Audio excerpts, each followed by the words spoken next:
So welcome.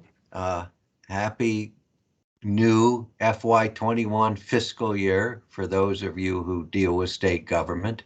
We're starting on a new year and now we're in FY21. Time moves pretty quick. Today's session is all about our product standards, our new and improved product standards. And as we start the new year, we're also starting our adventure into the new Timber Cruise protocol. We plan to put all our sales up in FY21 using the new protocol. This is true for both DNR prepared sales and contractor prepared sales. We bid out most of the work for FY21 already to our contractors, and the POs have been issued, and all those require the new methodology. And before you can use the new methodology, you have to go through the training, pass the tests, and get mobile maps installed on your Android device. And DNR staff will be following the same thing. Now for this morning's session, Corey has most people on mute. Since we have over 80 of us, background noise ends up being a big issue on these Teams meetings. If you have any questions, please put them in the chat. Brenda Haskell will be monitoring the chat. You can also raise your hand and we can unmute you and you can bring up your questions. I like questions. It makes conversations and these kind of, one-way interactions more interesting, making it a two-way interaction. So the more questions, the better, either through the chat room or raise your hand and we'll unmute you and let you ask the question. With that, before I start getting into the details, does anyone have any particular question they would like to ask before we get going?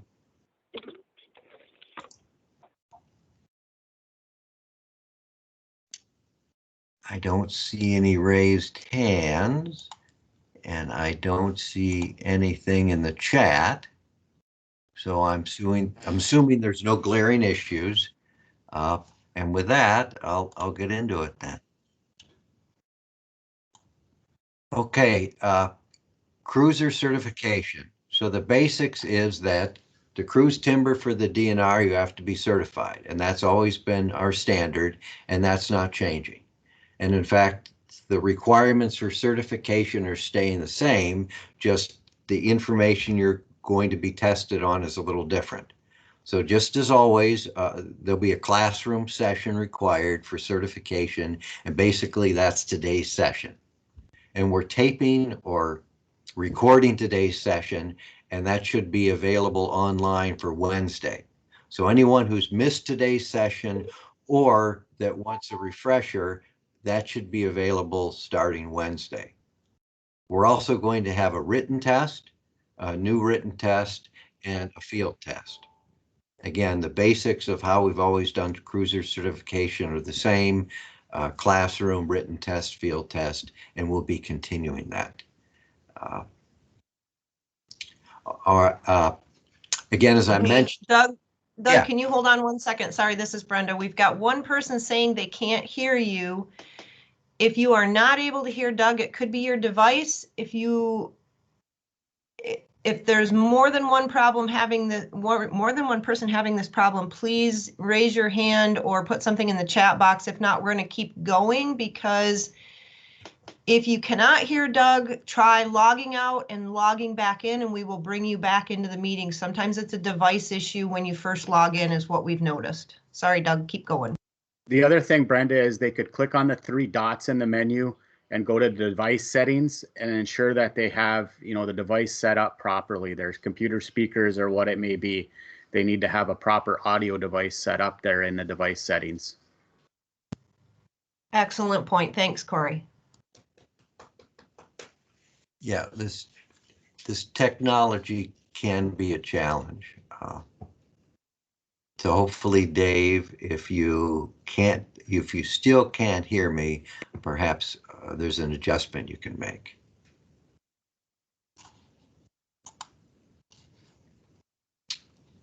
Okay, back to my notes.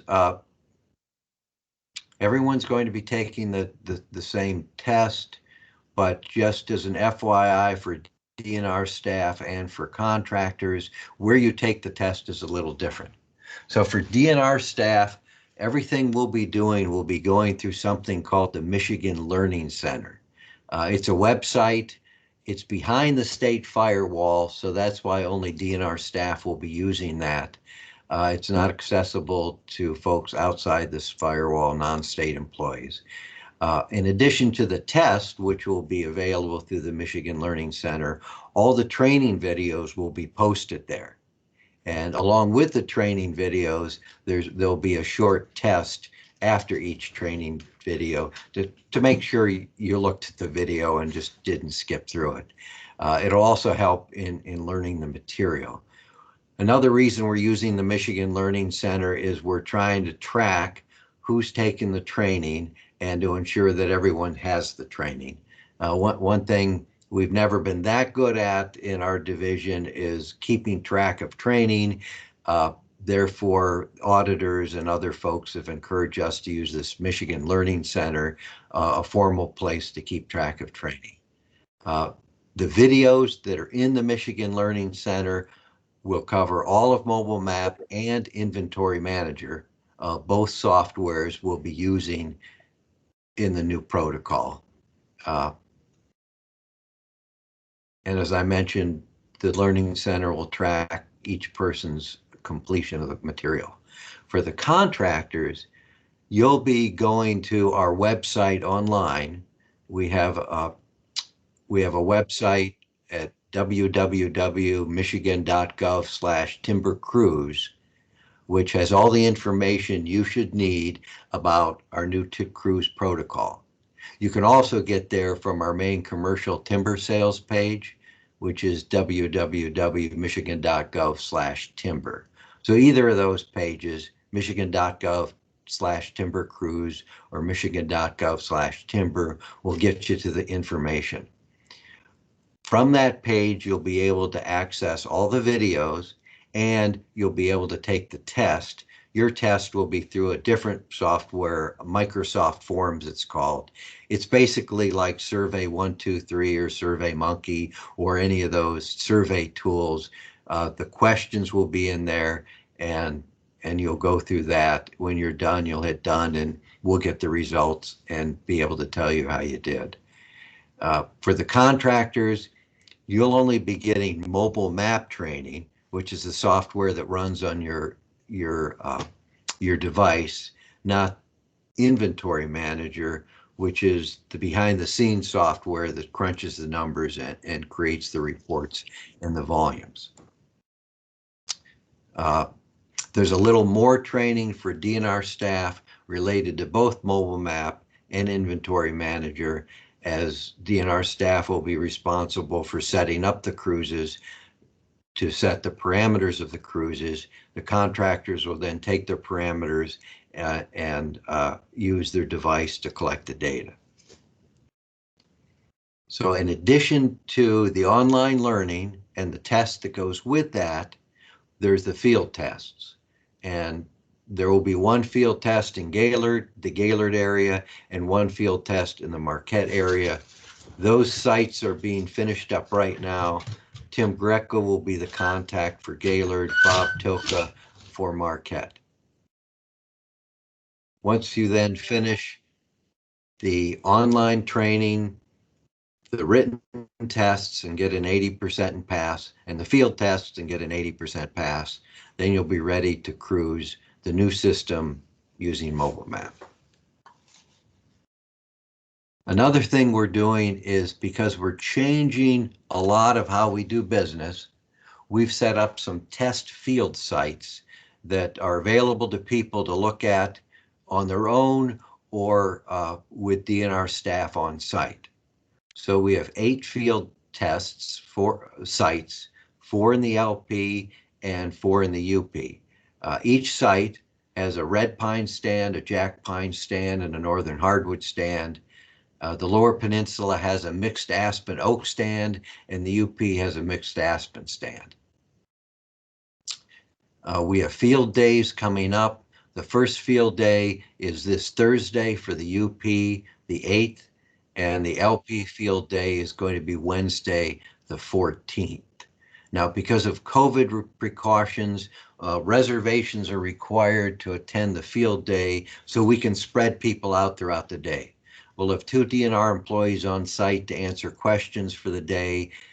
Make your reservation, you'll get your time slot, then only 1 or 2 people will show up at a time, and then DNR staff can social distance and answer any questions you might have. Then these sites, of course, are available for the future. We have permanent plots established with a post in the center, and the trees are marked on each point. So you can look at the trees on each point that we cruised using our old system and our new system. Data for all those points and the resulting cumulative data, the final volumes for each of those stands, will be available for comparison. Interested contractors, timber purchasers, bidders are encouraged to inspect the sites, make their own estimate of volume in whatever method you want to do, and then compare it to how T-Sale would have calculated those volumes and compare it to the new inventory manager and how those volumes will be calculated.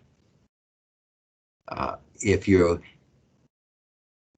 interested in showing up at one of those sites when field staff are present, please contact Brenda for a time slot, and she can set you up during the day for either this Thursday or the following Wednesday for the LP.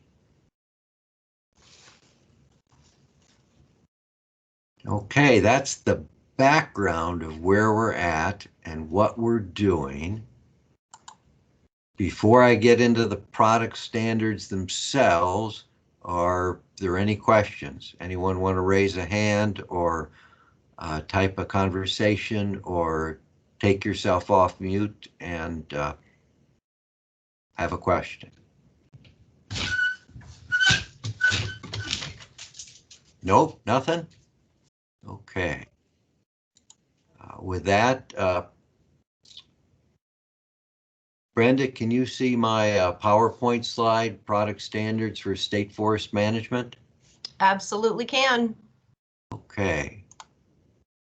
Well, with that then, I'll get started. All right, measuring trees. The key measurements that we always take and will be a little different will be diameter breast height. Of course, it's not always 4.5 feet. Are we dealing with 1 tree or 2? How do you deal with a forked tree? Pulpwood, what are our minimum DBHs? What do we define as a pulpwood stick? And saw timber, what's our top diameter outside bark and what quality are we looking for? Forked trees, 1 tree or 2. A forked tree is a tree with 2 or more stems originating from 1 stump. Consider forking to start at the point where daylight is seen. So this is our new standard. We were using a standard where we were looking at the pith of each fork and where the pith met, and why that made a lot of sense as far as how boards are cut and the issues with double pith. It was complicated. So we simplified things, and now we're just going to, the fork is where you see daylight. And so if sunlight is below 4.5 feet, as you can see in this picture here, 4.5 feet, you're seeing sunlight right here. We have 2 distinct trees. And it's as simple as measuring the DBH 4.5 feet up on each of these trees, counting them as 2 trees. And when you check limiting distance, check stems individually for limiting distance, and you check them at the point you measure DBH. So wherever you end up measuring DBH, that's where you determine whether they're in and out. Conversely, if at 4.5 feet you can't see sunlight, then we're going to consider this as 1 tree. Measure DBH at 4.5 feet, or just below the abnormal swelling. As you know, when you get a fork, if the fork is around 4.5 feet, often the tree is a little wider at this point, and maybe DBH is at 4 feet or 3.5 feet. So you want to take that smallest point below 4.5 feet to measure the DBH. And again, your limiting distance is going to go to that point where you measure DBH. So if you measure DBH at 4 feet, because that's the smallest point below the fork, then that's where you're going to determine whether the tree is in or out. Okay, that's our new standard on forking. Pretty simple, pretty straightforward. If you see sunlight at 4.5 feet, you have 2 trees. If you don't, you have 1 tree. Measuring DBH. These next slides have been in the product standards for a long time. Not much has changed there.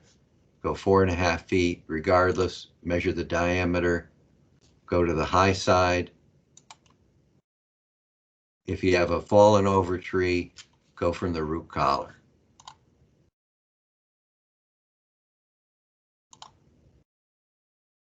If you have an abnormality at 4.5 feet, go above that abnormality to a point where the diameter is typical or normal.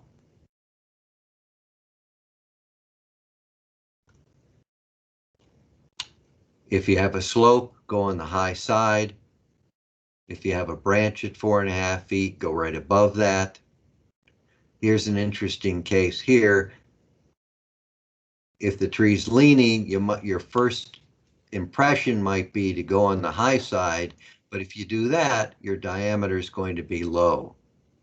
In this case, you're going to go on the underside and your diameter will be a little higher. So typically, if there's a problem, you go up when you measure the diameter. The only exception to that is that forked tree where you may need to go down to find the smallest diameter.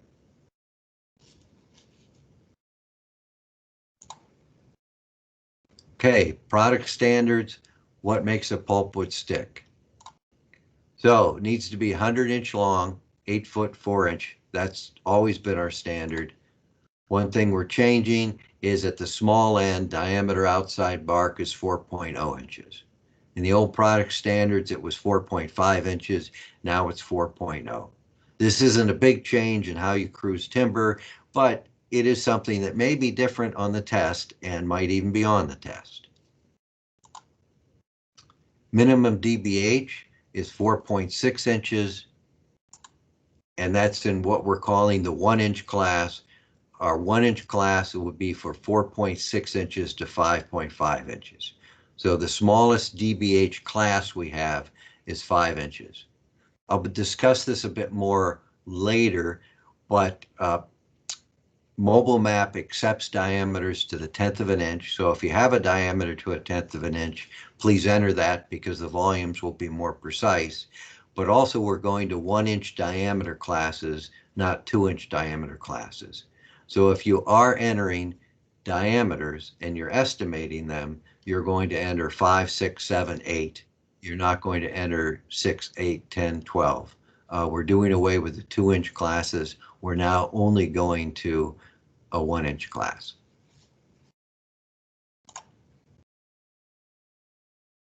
Okay, for saw logs, again, to be a saw log, it needs to be 100 inches long, 8 foot 4 inches. What's new is we're now going to a standard across the state that the small end is 10.0 inches diameter outside bark. Our old standard was in some places 9 inches outside bark, in other places it was 11 inches outside bark. We're now going to across the state. We're always doing saw logs at 10 inches outside bark on the small end. For that, minimum DBH of a saw log tree is 10.6 inches, and that's in the 11-inch class. And again, talking about those 1-inch classes, that's going to go from 10.6 inches to 11.5 inches. So if you have a saw log tree, it needs to at least be in the 11-inch DBH class.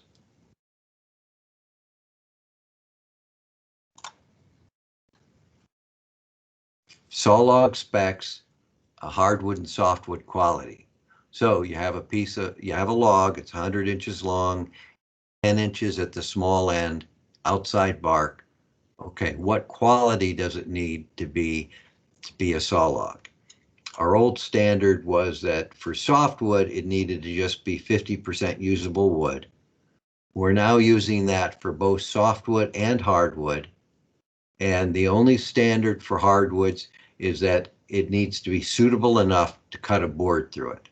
So again, just like we did with the forking, we're trying to simplify things to make it easier in the woods, to make discussions on what makes a log and what doesn't make a log easier. Now we're just saying, if it's 100 inches long, it meets the diameter specifications, and you can get a board anywhere through that, then we're calling that a saw log.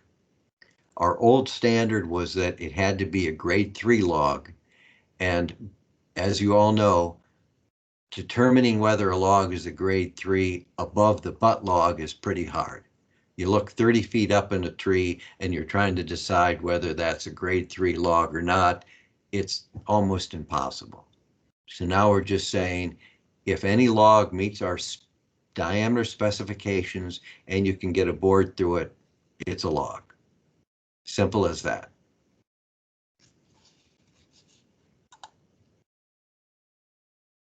Okay, let's look at some other deducts or defects in trees and how you're going to handle those. So what we're recommending in our new system is if you have defect at the base of the tree, which is in 5 of these 6 examples here, we're going to butt the tree. We're going to cut that part of the tree out. And the way we're going to do that is we're going to record a high stump height, SH stump height. In the new system, stump height is one of the variables that will be entered, though you can enter it for the entire stand and then modify it on a tree if needed. So in the new system, if you need to get rid of butt swell, junction wood for a fork, a bad seam at the base, a cat face at the base, a crook at the base, you're going to record a high stump.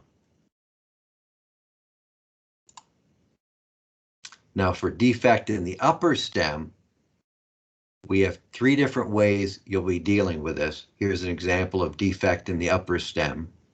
There's something called deduct saw, deduct pulp, and large pulp. I'll get into these in more detail later, but once you get above that stump, then any defect up in the tree, you'll remove from the model, removed from the volume calculations by entering a deduct of either saw, pulp, or calling it large pulp. Just a quick reminder for everyone that's joining us and listening along. This information is all being recorded. It will be available to you. And then we also have, of course, the PDF of the Products and Standards Guide, which is available. If you have not received those email links, please let me know. This is Brenda, and we will get that information to you. Thanks, Brenda. Okay, well, that's the key differences from the old product standards to the new product standards. So now let's discuss how we're going to calculate volumes in the new system. How we're going to measure a tree for the new Michigan taper model.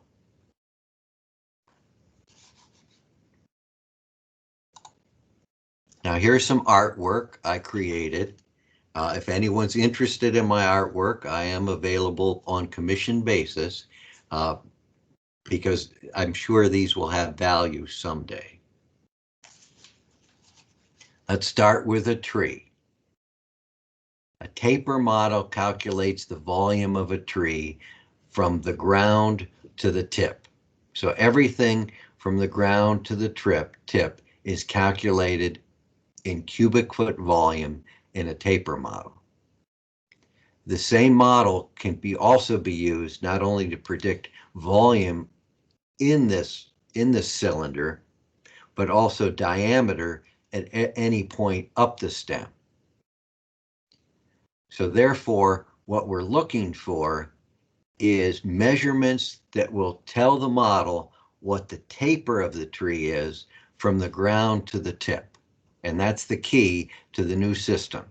I mean, no more counting sticks, no more counting logs. We're looking at a measured tree where we're considering it as a cylinder, and then we're making measurements from the ground to the tip to tell the model how that tree tapers so that we can get the volume inside bark for that tree. So to start with, starting from the base of the tree, we'll record a stump height as we want to subtract out the volume from the ground to the top of the stump. So if you think about it, the taper model can calculate all the volume from the base to the tip, but the logger cuts off the tree at the stump, so there's a portion of that volume that's not going to make it to the mill and not going to make it out of the woods. Now, mobile map has been set up, so default stump height for the cruise unit, the volume determination unit, the area you're cruising, the stand you're cruising. So you enter that in at the cruise unit level. The default is 0.5 feet. So we're starting with a 1/2 foot stump. But the user can change that for any tree they feel they need that needs to have a higher or lower stump. The user can also change that at the plot level if they feel that processors are going to be in there, that every cutting head's going to go right to the ground. You could enter that as 0.1 feet if you wanted to. Or if you're in a northern hardwood stand, the really big trees, you feel all the stumps are going to be at least 1 foot high, you could change it to 1 foot. Otherwise, you can keep it at the default to 0.5 feet and only change it on a tree per tree basis if needed. So that's the first measurement our taper model's looking for, is stump height. Next is DBH. And this is the first measurement we use to define the taper of the tree. Since DBH is always assumed to be 4.5 feet off the ground, we know the height, we know how far up on this cylinder DBH is, and now we just need to record the diameter. As I mentioned, mobile map can take diameters to 1/10 of an inch. If you do end up wrapping a tape around a tree to find out if it's in or out, to find out if it's a pulpwood tree or a saw timber tree, please enter that diameter to the 1/10 of an inch because it'll be better data and it'll give us a better estimate of volume. If you don't wrap a tape around it and you're doing an ocular estimation, or you're using a cruise stick or some other method to get DBH, then we're looking for those 1-inch diameter classes. Now again, one thing about the new method versus the old method, in this new method, we're trying to make fewer quality measurements so that when we do have volumes on a tree, we have really good volumes on that tree. And then we expand that out for the plot and the stand. In the old method, we took a lot of measurements, and as you know, some of those weren't very precise. If you were on a point that had 120 BA, you were using a 10-factored fit prism, and these were 6 to 8 stick aspen trees. I mean, you were counting 162 pulp sticks, and the chances of you being accurate when you're counting 160 pulp sticks are pretty slim. In fact, if you went back to the same point, you'd probably never repeat yourself. So in the new system, when we do measure a tree, we're trying to take precise, repeatable measurements, and then we're not going to do as many measurements so that the total time it takes will be the same. Okay, back to measuring trees. So we've got our stump height recorded. We've now measured DBH. The next key measurement is what we're calling H4. H4 is the height to 4 inches outside bark. With DBH, we know the height, 4.5 feet, and we take the diameter. And in this case, we know the diameter, H4, it's going to be 4 inches outside bark. Now we're recording the height. H4 is recorded to the nearest 1 foot.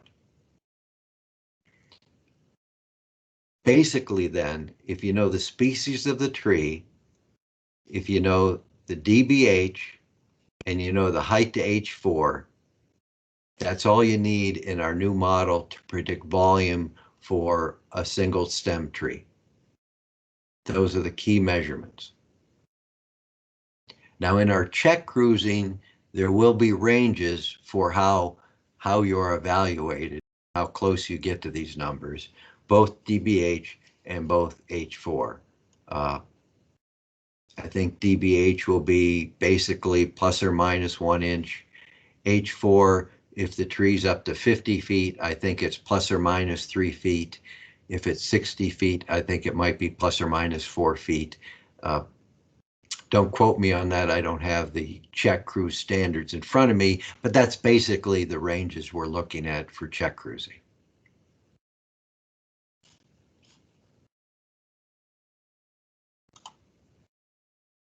All right.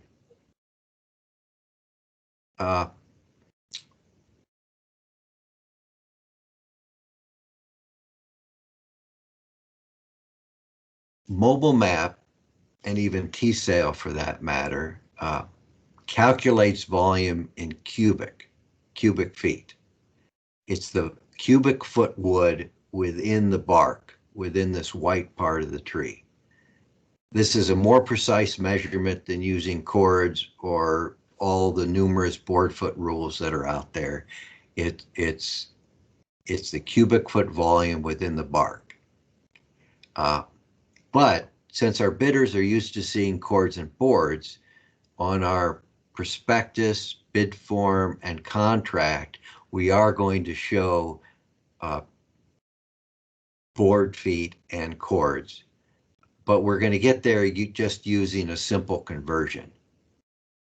So if, say, this whole tree was called pulpwood, we'd have a volume in cubic feet of pulpwood from the stump to that 4 inches outside bark, and we'll convert that to cords using a simple conversion of 79 cubic feet. The true conversion, if you were to stack up wood at 4 foot by 4 foot by 8 foot with air and bark and all that stuff, can be anywhere between 75 cubic feet per cord and 85 cubic feet per cord. And it really depends on the trees and the diameter. We're just going to use a standard 79 cubic feet. We'll do something similar to convert to Scribner decimal C. We'll take the total cubic foot, say saw log ends right here. We'll take that volume in cubic from the stump to that saw log. We'll calculate the cubic foot volume, and then we'll convert to Scribner decimal C with another simple conversion of 185 cubic feet per 1,000 board feet of Scribner decimal C. Okay, back to measurements and what gets entered in mobile map. You'll enter species. You'll tell the system whether the tree is a pulp tree or a saw tree. That doesn't affect the total volume. You can call it either one. The total volume of the tree is going to be the same because the volume inside the bark is always the same. What this affects is how the output will be. How much of that cubic feet will show up as pulpwood and how much of that cubic feet will show up in saw. You'll enter a DBH. You'll enter that height to H4. You'll enter whether the tree has branches with merchantable wood, and I'll get into that more a bit later. And you'll need to enter stump height if different than that stand stump height. This is for what we call a measure tree. These will be the basic variables that will be entered into the system.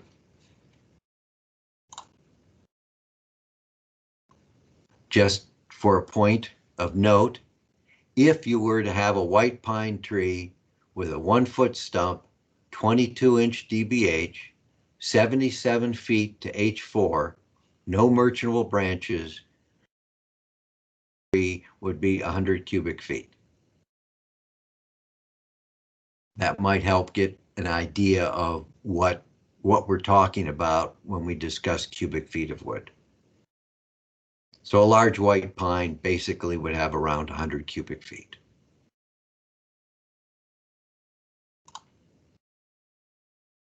Okay, but what about branches?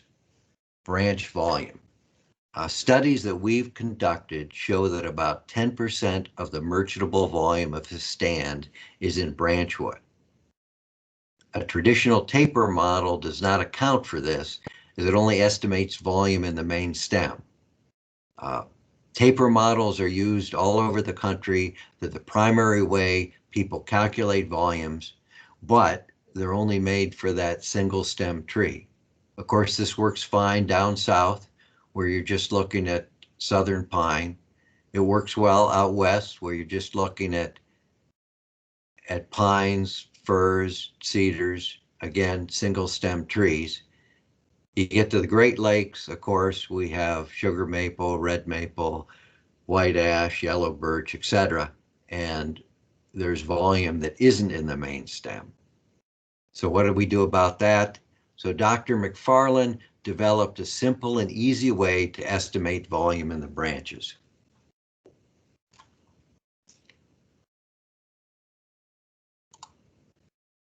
You may have volume, you may have sawlog volume in a branch, and you may have pulpwood volume in a branch. You could even have sawlog and pulpwood volume in the same branch. In our simple and easy way of accounting for this, you'll be entering in the system either none for merchantable volume in the branches. You'll be entering pulp for only pulp volume. You'll be entering saw for only saw volume. And if there's both saw and pulp volume, you'll be entering both. Now, when we talk about volume, go back to those product standards. To be a log, you still need to be 100 inches long and meet the minimum DOBs, and the same for a stick. It needs to be 100 inches long with that 4-inch DOB. Now that saw branch could be 100 inches, it could be 10 feet, it could be 12 feet, it could be 14 feet. It doesn't matter, as long as it has at least one saw log in a branch, it would be considered to have saw merchantable wood. The same for pulp. Therefore, for our basic measure tree in the new system, you'll enter species, product, DBH, height to H4. You'll be telling the system if there's branch wood, and if there is, what kind, and then entering stump height if different than the stand stump height.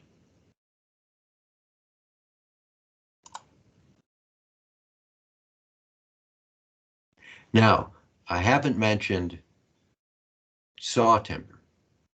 Now, you may need to enter another variable, which is called HS. And HS, which is different than SH. So HS is your height to a saw stopper. HS is only needed if there is a stopper other than diameter.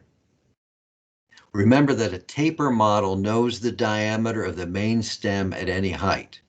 Therefore, once you enter DBH and height to H4, the taper model knows where 10 inches diameter outside bark is located, and it can calculate the volume from the stump to that point. So there's no reason for you to enter height to 10 inches outside bark.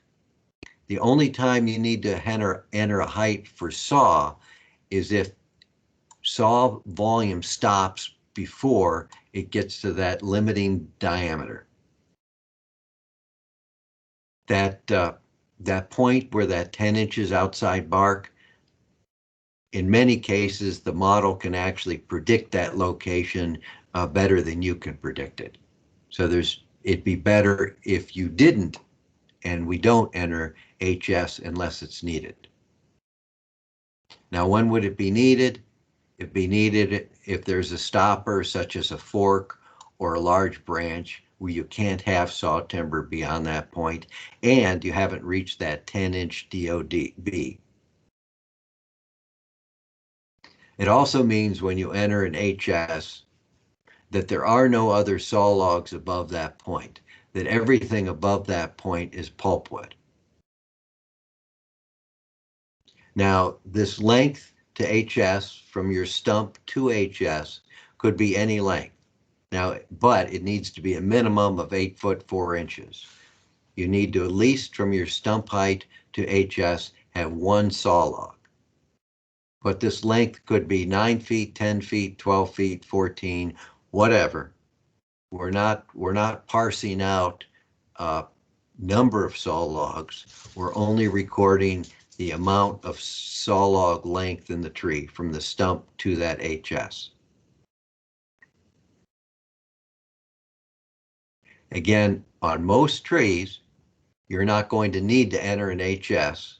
The model will determine the height to that 10 inches DOB and calculate volume for saw timber accordingly.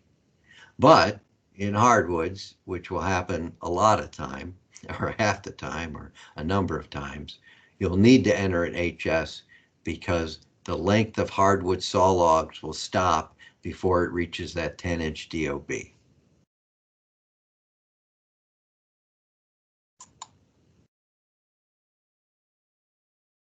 Now, there's something similar when it comes to pulpwood.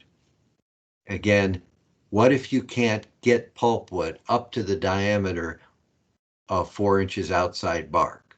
What if there's a fork or a crook or a missing top and you need to calculate pulpwood to a lower spot?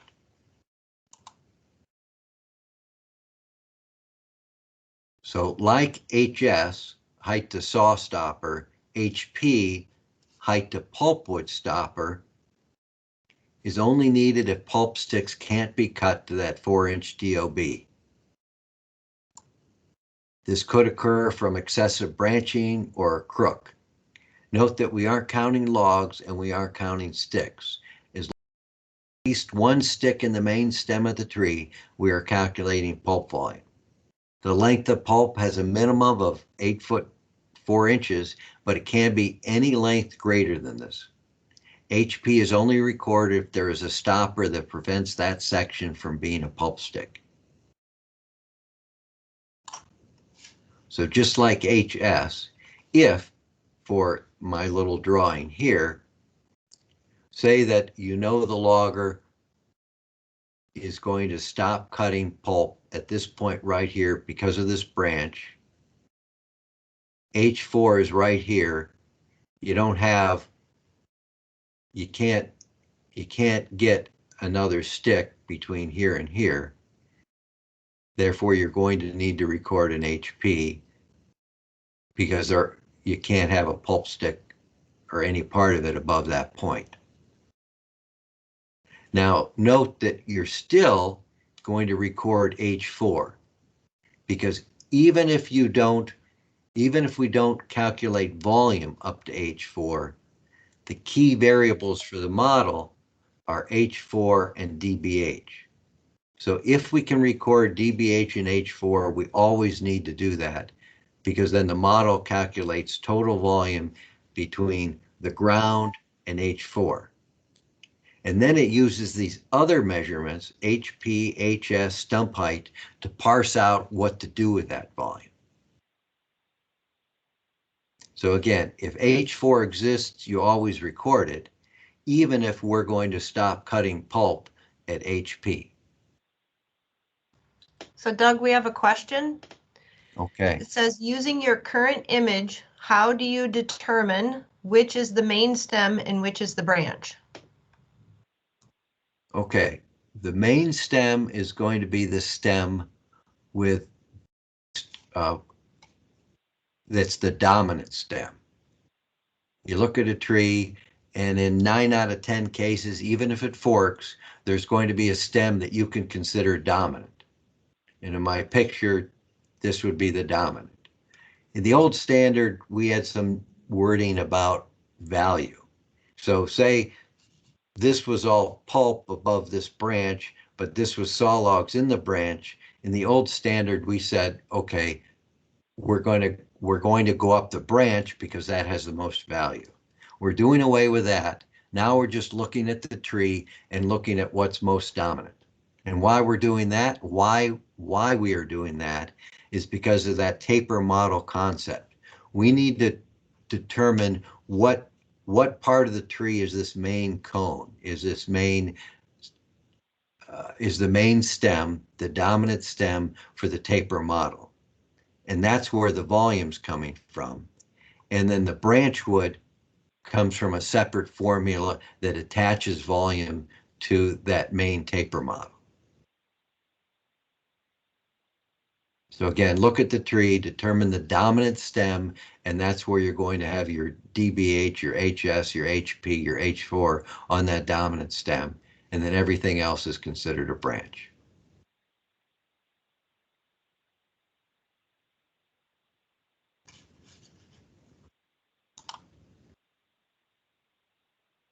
Okay, so then we've discussed stopping the sawlog portion at HS before the 10-inch diameter outside bark. We've discussed stopping the pulpwood portion of the tree before 4 inches outside bark. And then there's also going to be deducts within these sections. And one measurement that might be taken is called deduct pulp, DP. So in this example, saw timber stops at HS here. So by definition, when you record an HS, that means there's no saw timber in the main stem above that point.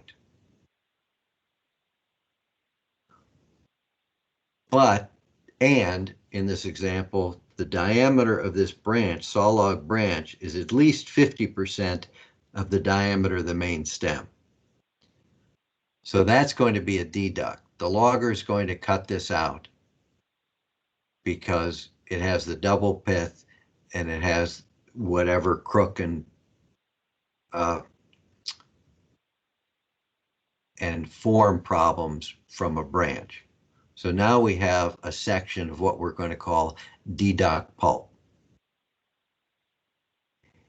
What we do here is we enter the length of the deduct pulp, 2 feet, 3 feet, whatever this is, into the model. And if you're going to enter deduct pulp, you also need to ensure that there's at least one 8-foot pulp stick above this point. Now to explain this, the model's calculated all the volume from H4 and the stump. And now you're basically telling the model what to do with the volume in this center section of the tree. You're telling it from stump height to HS, that's all going to be saw timber volume. You're telling it from HS 3 feet higher, we're going to not count this as volume because it's a deduct. And then from the end of this 3 feet up to HP, we're going to be throwing this wood in our cubic foot volume for pulpwood. So these extra measurements and these deducts are helping the model determine what to do with that volume.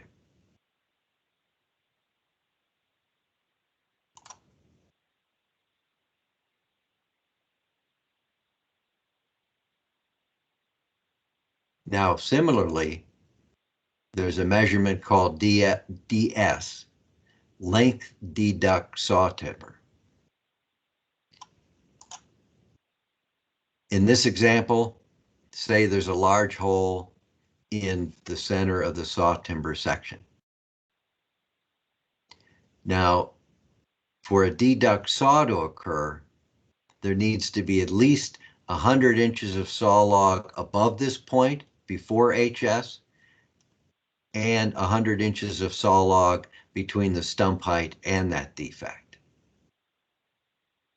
Now say there isn't 100 inches right here, and you can't get to a log till you get to this point. Now that's where you'd be deducting from this point down from a high stump height. You'd butt this off, and you record this as a stump height. But instead, in our example, there's at least 8 feet here, there's at least 8 feet here. Therefore, we're going to take a piece out of the middle of the saw timber. And again, what that's telling the model is calculate the volume for this piece right here and don't include that volume in your total saw timber volume.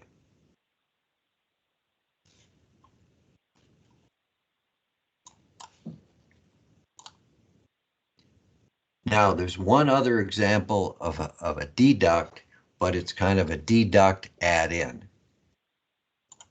And this is large. Hold on, Doug, one question. The question in the chat is, does the DP get included in the pulpwood volume or just excluded? DP is excluded from the pulpwood volume.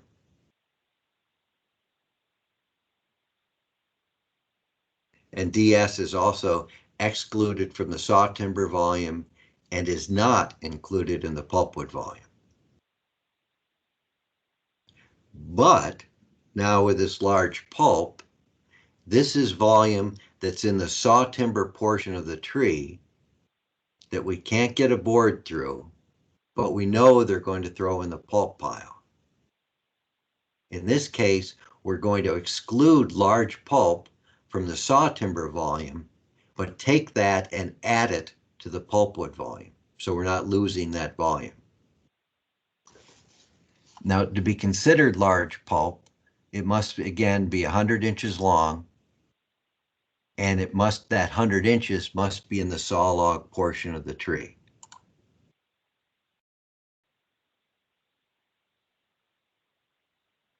When we enter a length of LP, it needs to be at least 8 feet long, and mobile map will check for that.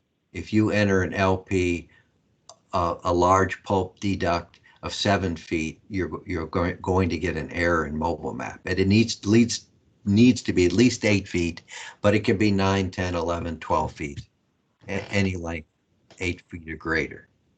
So the follow-up question then is, what if there are multiple DS/DP?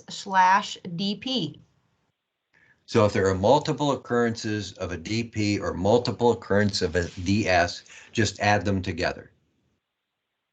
So if there are 2 places where there's this large branch and you know it's going to be cut out as a DP, you can go 8, 9, 10 feet higher, and then there's another large branch with another DP, and then you can go 8, 9, 10 feet higher.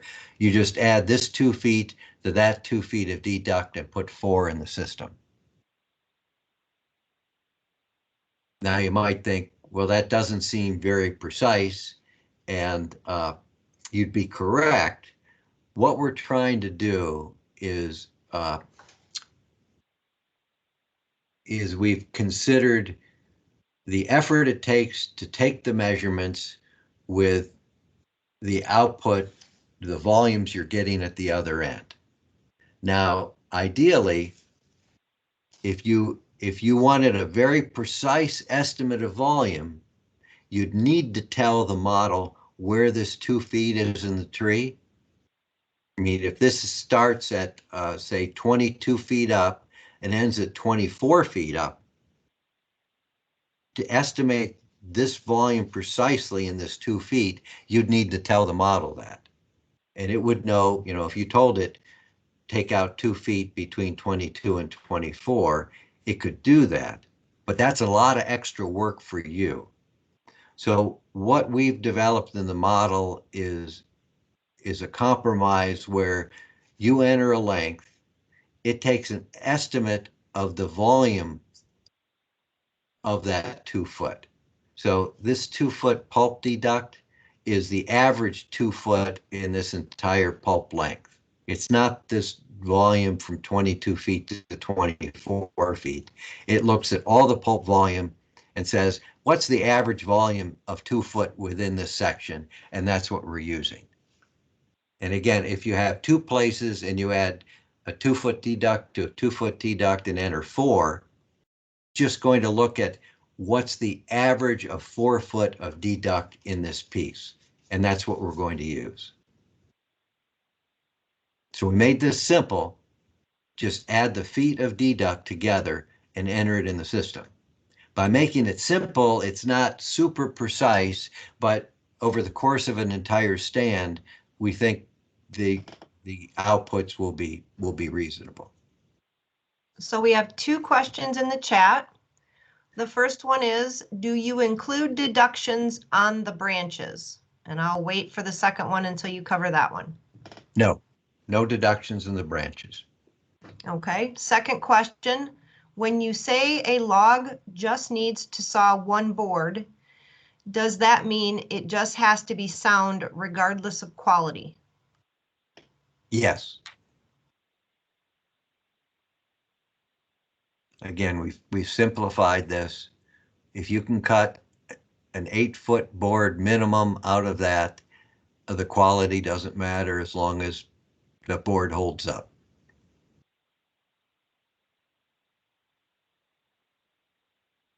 Again, when we were grading logs, it was a challenge, especially when you went above the butt log. So we're doing away with grading. It's now just based on soundness. If it meets the diameter and it's sound enough for a board, it's a log.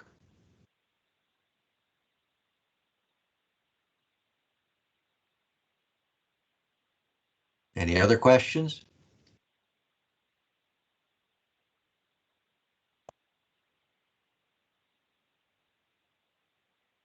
And back to that deduct on branches.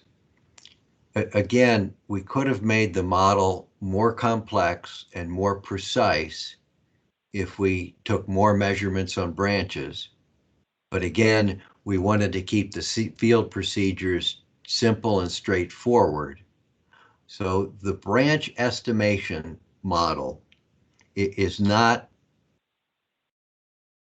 precise as the taper model, because all we're saying is this tree has saw branches, this tree has pulp branches, what's the volume? So it's going to give the same volume for a 12-inch sugar maple with a pulp branch, the same as it would for a 22-inch sugar maple with many pulp branches. Each is going to have a similar volume. But again, we're accounting for the volume of branches, and over the context of multiple measurements in a stand, the total branch volume should come out pretty good. But on an individual tree, yeah, it sometimes it's going to be pretty good and sometimes it won't.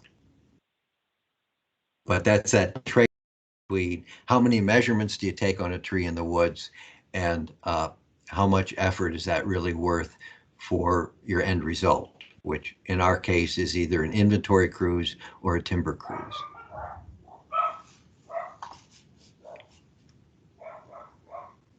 All right, now that we've discussed how we measure a tree, let's equate that to entering data into mobile map. So here's a screenshot of what mobile map looks like and how you'll be entering data on your devices. Every tree, regardless of whether you're measuring it or just tallying the tree, needs a species code. We're going to, for ease of data entry, we're going to our standard numbered species codes. So it'll either be 1 digit up to 3 digits.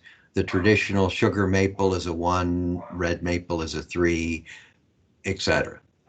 And if you, and for most stands, you know, there's only so many species in there. So once you get going, it's not hard to have those memorized for your stands.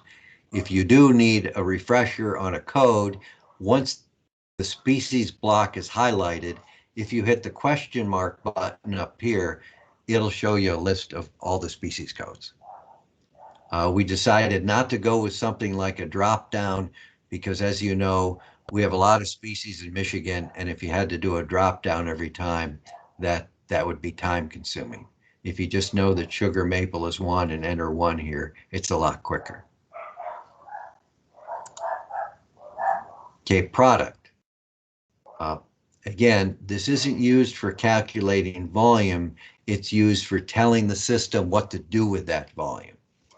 So if it's a saw timber tree, you'll enter a 1, and then you'll get output in MBF and cords for that tree. If you're just calling that a pulpwood tree, so if it's a 20-inch sugar maple with rot all the way up, there's no place you're going to get boards out of it, but it's still pulpwood, you'd record a 2, and then all your volume's going to come out in cords. You do have the option of just using a 3, which is undifferentiated, which just means the model is going to look at the DBH and determine whether to put volume in saw timber or volume in pulp. So it'll make this decision about 1 or 2 for you if you were to enter 3 undifferentiated. These categories are also used in tracking your sampling scheme. For example, in mobile map, if we use the sample tree ratio method, we might collect data on every 5th saw timber tree as a measure tree and every 10th pulpwood tree as a measure tree. And if you set up your crews to sample every 5th saw timber tree and every 10th pulpwood tree, then it's looking for the trees with a 1 and the trees for a 2 to help with that sampling interval. You could also set up your sampling interval so that just every 5th tree, regardless, is a measured tree, and that's when you might use the 3 undifferentiated. Now, in the future, we may be recording data on snags, and in our hardwood stands or even a red pine thinning, if you care about residual, you can record a species and a product of 9 for residual, and then in the output report, you'll get the basal area by species of your residual stand.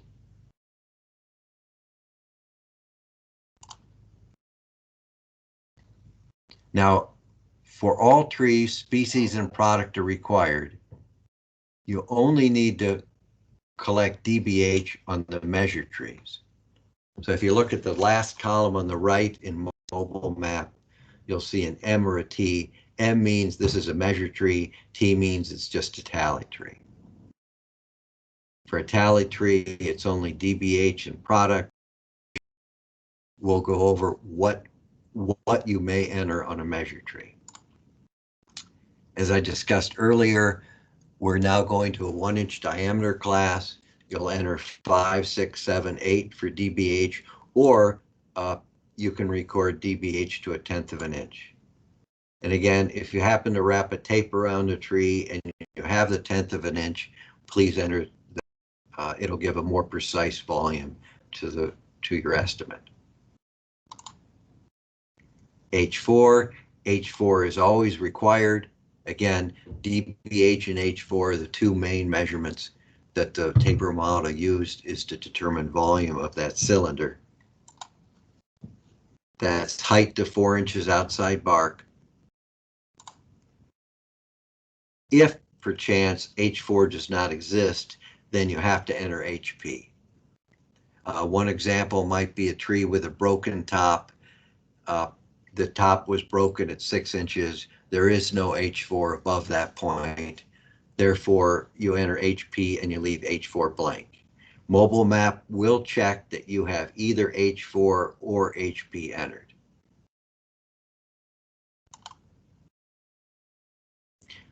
A branch measurement is also required on all measured trees.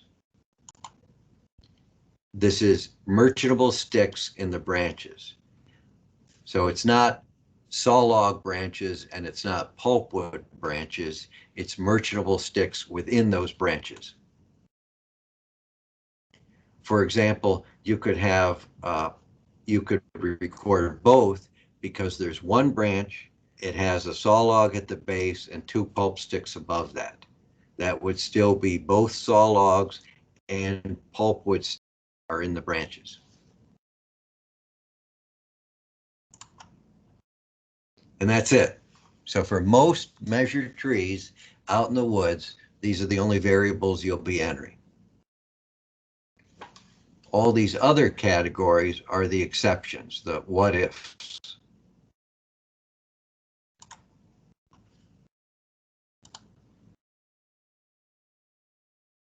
Now, a couple things to keep in mind. If there's an H in the measurement, that means it's a height from the ground, not from the stump, but from the ground. So H4 is height from the ground, HP is height from the ground, HS, and stump height, all from the ground. On our deducts, those are lengths. That's not from the ground, that's length of the deduct. Length of your pulp deduct, length of your saw deduct, and length of that large pulp, which needs to be at least 8 feet as a minimum. In the training and when we wrote up the product standards, we realized there was, folks often had questions between, am I measuring from the ground or am I measuring a length?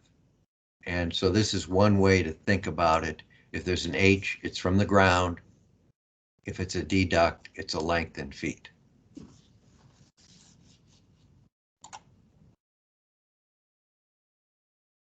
Okay, pulpwood stoppers.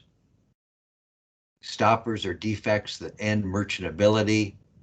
For pulpwood, limbs are not generally a stopper. If there is a stopper for pulpwood, you enter HP. HP is only recorded if a stopper is present before H4 or H4 doesn't exist. In this example here, the stopper is diameter outside bark at 4 inches. In this case, you'd only record H4. You're not going to record an HP. In this example, you have a dead top. HP exists, but there's no H4. In this case, you're only going to enter HP because H4 doesn't exist. In this example of a large clump of branches, the merchantable pulp is going to stop at HP, but the tree still has an H4. There's a spot up in all those branches where the diameter of the stem is 4 inches outside bark. So in this case, you'd enter both an H4 and an HP.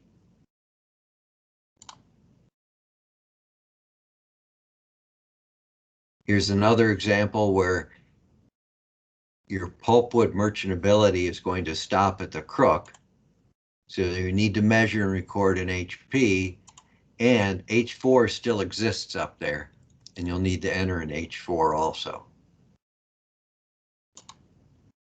In mobile map, then, you'll enter HP into HP even if H4 exists. So the model, again, will use DBH and H4 to calculate volume of that cylinder, but then it'll determine how much wood goes in the pulp calculation by that height up to that HP.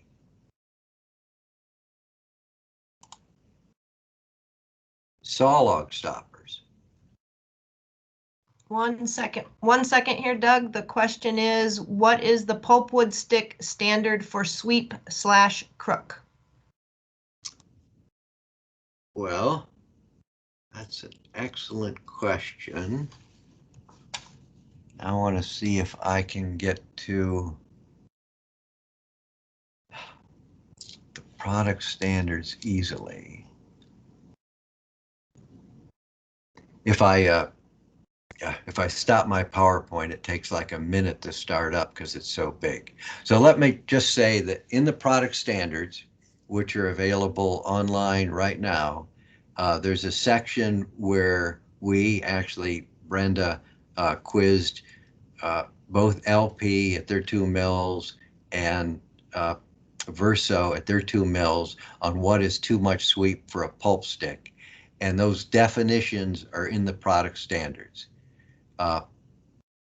So I don't have, like I said, I can't grab that right now, or I'll have to stop the PowerPoint, and then it takes a while to start up. But they're written in there. Can you expand on that, Brenda? Do you have that at your fingertips, or? I'm getting there right now, so if I can get to it, I'll put the response in the chat, and then I'll also link to that document for everyone. Okay, great. Thank you. Yeah, and their standard is something like a 24-inch culvert that the stick can fit through, and another is a 30-inch culvert that a stick can fit through. So that's what we're using for sweep and crook.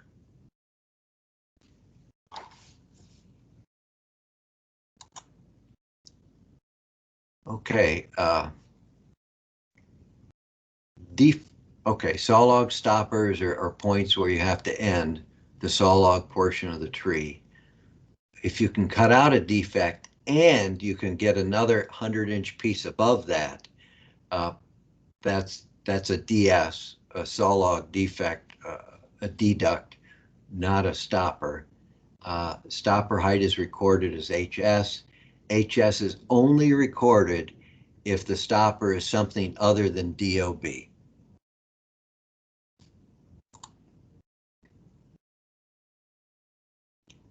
In this example here, you do not need to record HS because saw log stops at 10 inches outside bark.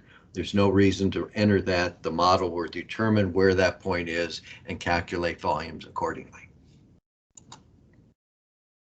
Now, if you have a whole rot limb greater than half the diameter of tree at that point, so here's a hole here, here's the limbs here, 10 inches is up here, but you're not going to be able to get any saw logs above that point.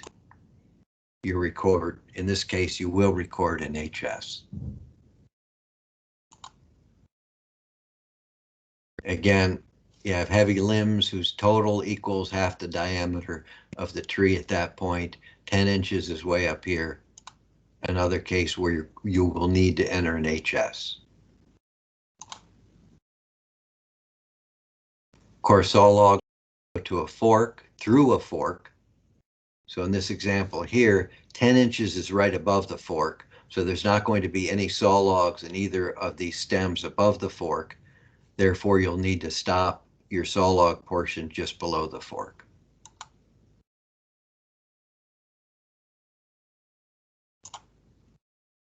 In mobile map, you'll enter an HS here when needed.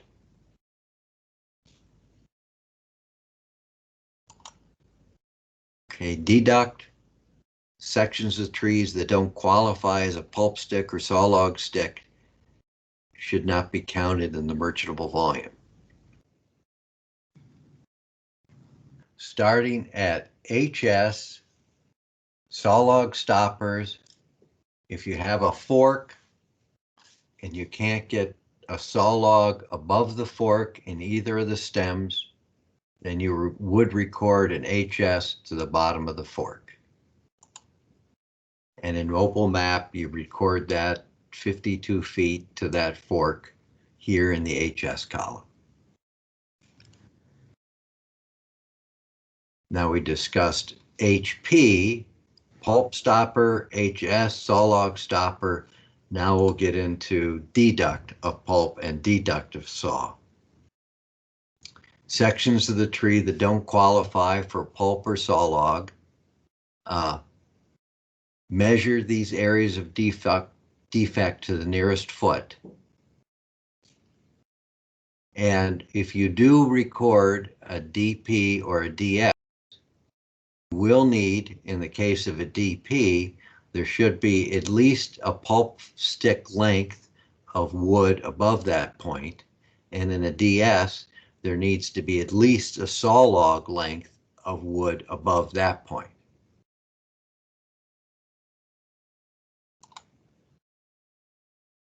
So here are two examples of a pulpwood tree, one with a defect of a crook, one with a defect of a limb. They have 10 feet below the defect, and they have at least 8 feet above the defect. In that case, then, you'd record the length of the defect, 4 foot.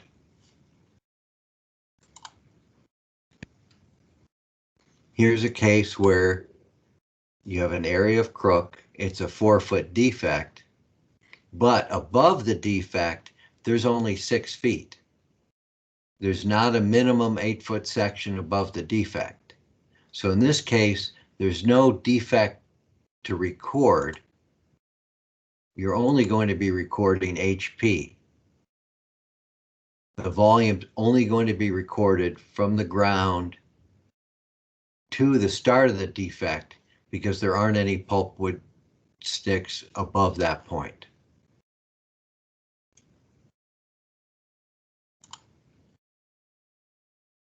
But if it exists, you'd still need to record an H4, again, because that's important for the model calculations.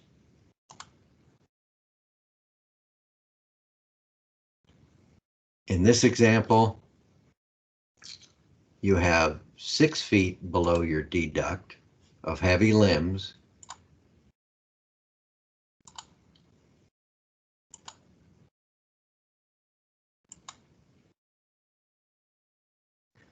And there is pulpwood above this. But you're not going to record a 6-foot deduct and a 3-foot deduct. What you're going to do is record a stump height of 9 feet because you're going to butt the tree off from the ground to this point. And why are we doing it? Because you may remember I mentioned that when we calculate the deduct volume, it's just an average of volume of deduct for that section of the tree. It's not a precise measurement because we haven't told the model where that deduct is. On the opposite of that, in a stump deduct, we know exactly where that is. That volume is from the ground 9 feet up. So it's better to record a stump height of 9 feet because that tells the model, oh, I'm going to subtract off the first 9 feet of the volume, which is very precise, as opposed to saying, we have 3 feet and 6 feet, let's call it 9 feet of deduct, and we're going to take the average of the entire tree for a 9-foot section. So question from chat is, what about sales that will be chipped? Are we not going to value that first 9 feet? Correct. We aren't going to value that first 9 feet. If they chip it, great. If they don't chip it, that's fine too.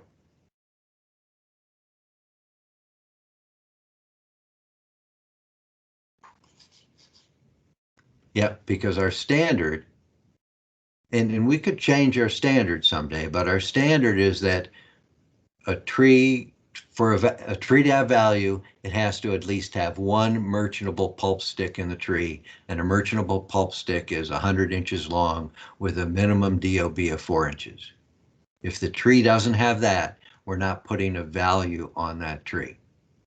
Now in our prescription, we may permit the logger to take that tree, we may permit the logger to chip that and sell it, but currently when we sold the sale, we were only selling trees with merchantable sticks. And depending how we write the prescription, we may or may not let them take other wood off the sale.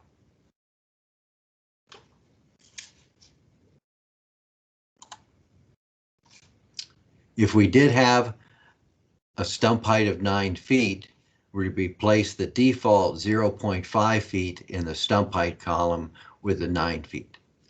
So this is one of the cases where mobile map will autofill stump height with 0.5. You can override it if it helps with your volume calculations.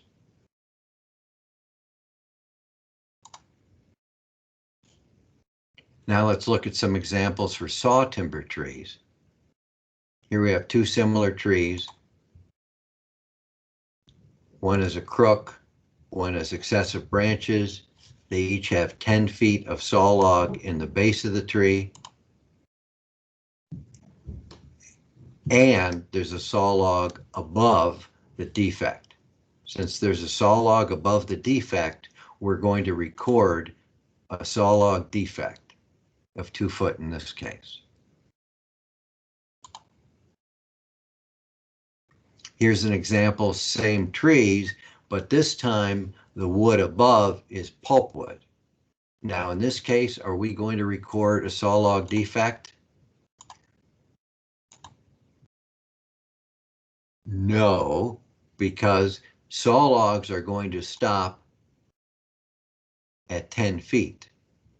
And so you'll have, let me see how I did this. You'll have an HS of 10 feet. So that tells the model only calculate saw timber volume up to 10 feet. Then we're going to have a 2 foot deduct of pulp because there's a pulpwood stick above that. So similar trees, but in this case, you're going to record an HS and a defect for pulp.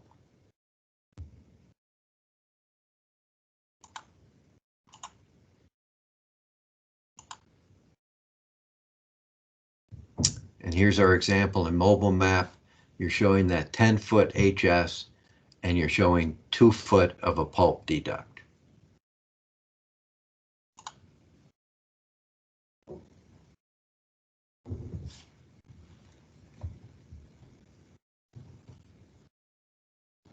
So here's another another example of a saw timber tree.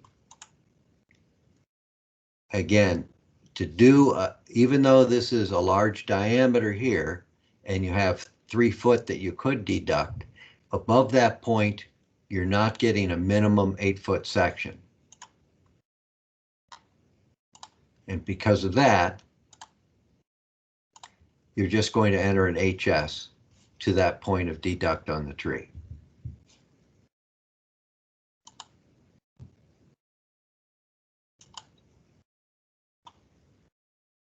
And you don't enter a saw deduct.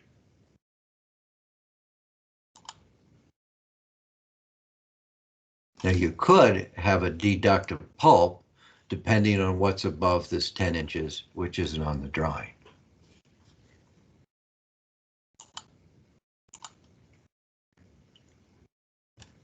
Okay, there's one other category.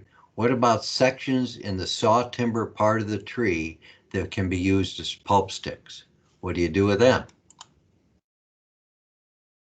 Are they measured as cull? No, they're entered as large pulp. So in this drawing, you'll see a saw timber sized tree. You'll see the base of the tree. We have 8 foot above the stump, which is pulp. Then we have a saw log. Then the tree goes back to pulp. So Doug, we have a question in the chat and it says, will errors be displayed in the cruise interface or only in the output? In mobile map, for the rules we could program, yes, you'll get errors right in mobile map. So if you enter an LP, a large pulp of 7 foot, it won't let you save that record. You'll get an error, and it will even say has to be at least 8 feet. If you enter a DBH of 99.9, you'll get a little pop-up with an error saying, DBH is too high. So yeah, right in mobile map, you'll get errors that pop up when you try to save that record, and you'll be able to fix it then.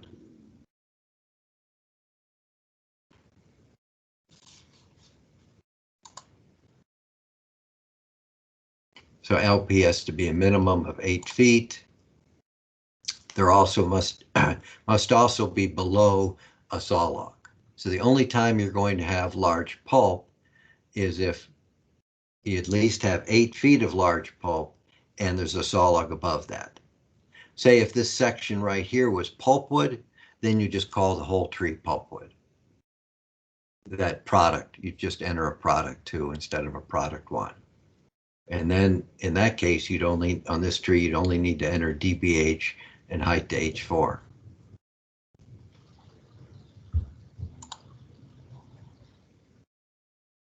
So in our example, we'll be entering HS for that saw log stopper. But then since 8 feet of this 17 feet is large pulp, we'll stick 8 feet in large pulp.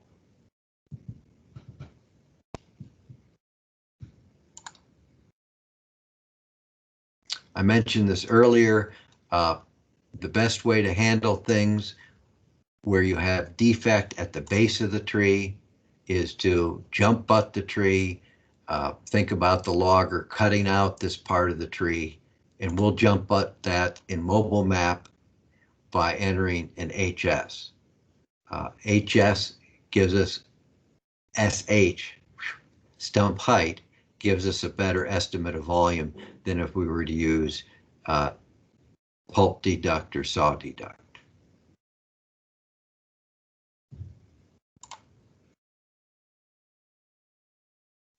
Now there are some odd cases.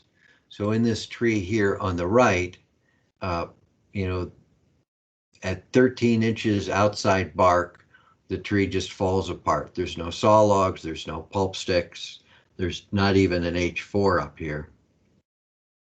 So what you end up doing is, this is an example, well, where HP and HS are the same thing. You're going to go up the tree to where your saw logs stop, HS, and that also happens to be where your pulpwood would stop. Even though technically there's no pulpwood in the tree, you still need to enter either an H4 or an HP. It's required. And mobile map will tell you it's required. In that example, you'll see where we've entered 14 for HP and we've entered 14 for HS.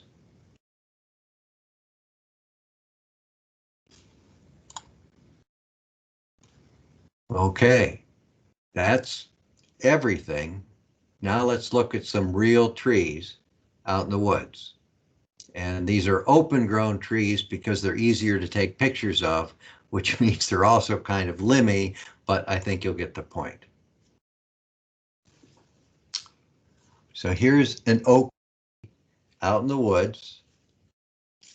It's a saw timber tree, product 1, because it has a DBH of 18 inches and there's saw logs in there. As we go up the tree, we get this big branch coming off to the side, and there's a saw log above that point. Since there's a saw log here and a saw log there, we're going to have a DS, a deduct saw, 3 foot for that section right there. As we go up the tree, then we get to a fork. And above that fork, there are no saw logs. Since there are no saw logs above the fork, we're going to record an HS, in this case, 20 feet. Now, all trees require an H4. We continue up the dominant stem, and we eventually get to an H4 at 40 feet. Now, it looks like from HS to H4, you'd be able to cut pulp sticks out of that by just trimming off these branches. So there's no HP, there's no pulp stopper between HS and H4. So we don't need an HP. Okay, what about branches? These 2 here indicate pulp in the branches. So we have a bunch of pulp branches, no saw logs in the branches, so we record a 2 for pulp branches. So you end up entering in mobile map the species, the product, DBH, H4 is 40, branches is 2, with a saw deduct of 3.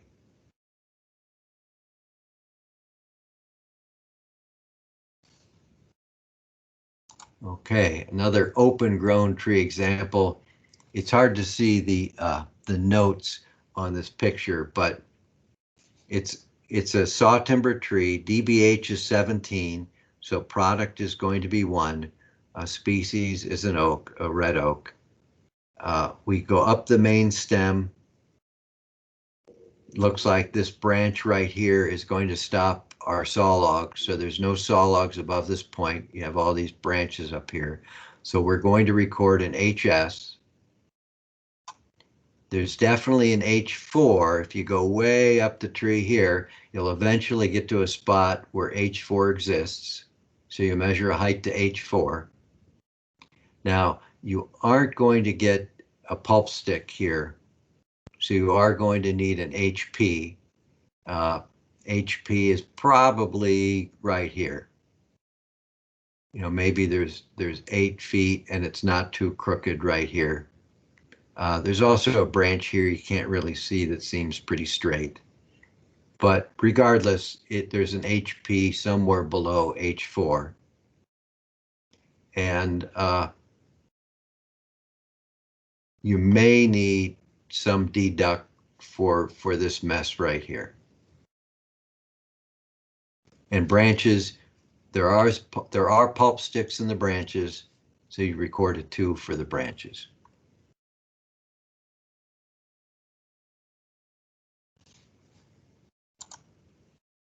Okay, here's a big old white pine. If you look up this tree, clearly a saw timber tree, there are no serious branch issues or fork issues or other defects.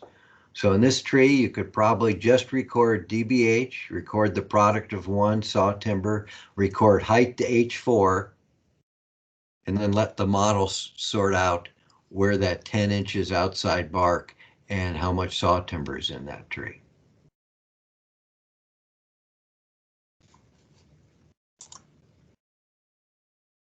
Okay, here's a 12-inch white oak out in the open. Species code of 9 for white oak, product of 1, DBH of 12. It just makes a saw timber. Somewhere in this main stem before this fork, it drops from 12 inches to under 10 inches. But you don't need to measure that because all you need to know is that if this is, say, roughly 8 inches up here, 10 inches is going to be down here. Let the model figure out where 10 inches are. You record H4, or in this example, the cruiser's saying HP is right here, 4 inches is further up, but because of this severe fork, you're not going to get any more pulp sticks above this point. So you're recording an HP where pulp stops. You'll need to record and also this is a good example. Say up here, this is 3 inches. So below the fork, it's say 5 inches. Above the fork, it's 3 inches. H4 doesn't actually exist. On some of these forking trees, there isn't a spot where diameter equals 4 inches outside bark. So in this case, you just record the HP since H4 doesn't exist because it's too small up here. And you do have pulp in a branch in the other fork, so you recorded 2 for pulp and branches. And one other example, a tree in the woods. It's a saw timber tree. You have you go up the main stem. There's this large fork here with a lot of double pith. So there's a 5-foot deduct for saw timber here, but there is a log above here. And again, somewhere in here, the diameter goes below 10 inches, but this is long enough that you're confident there's at least 1 saw log in here, but really no stopper. So you don't need to record HS because it's taper, but you are recording 5 foot of deduct for saw.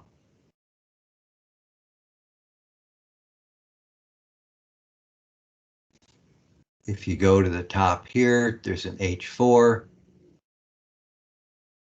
You can probably get pulp all the way up to that spot by just trimming off the branches.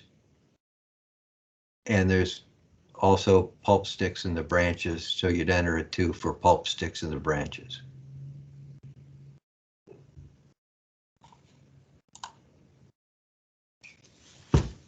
Okay, that is the end of my PowerPoint. Are there any questions I could answer?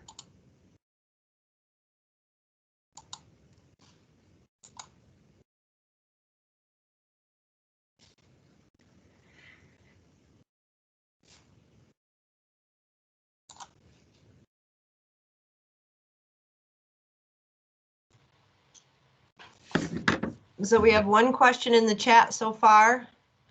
Red pine plantation saw logs only need diameter and H4 question mark? Pretty much. Yes, that is correct. They should go pretty quick.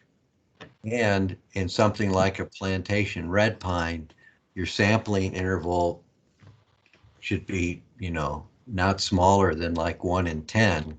So you're only measuring every 10th tree, and on that every 10th tree, you're just recording DBH and height to H4. But please measure an accurate height to H4.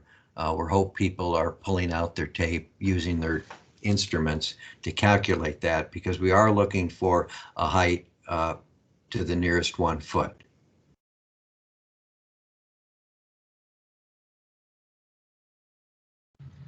So for everyone that's listening in, I did put the link to our new timber cruising webpage in the chat box. You can see updates and more information. If you're interested in the 2 locations for site visit, either this week or next week, depending on Upper or Lower Peninsula, please see the information on that webpage. We have a question in the chat box. Do all species have to have logs, such as Balmagilliard, cedar, and aspen, or if the unit doesn't currently tally logs in certain species, do we have to now? No, you don't have to tally logs. So if you always do BAM, cedar, aspen as pulpwood, just record a product of 2. You don't need to mess with HS, you don't need to mess with deduct saw, and you don't need to mess with large pulp. Again, the model calculates volume from the top of the stump to H4, and then the other measurements you make, just tell it how to deal with that volume. Throw it in the saw log part, throw it in the pulpwood part, throw it in the deduct part. If everything's going in pulpwood, even if it's a large tree, all the model's looking for is the stump height, the DBH, and the height to H4.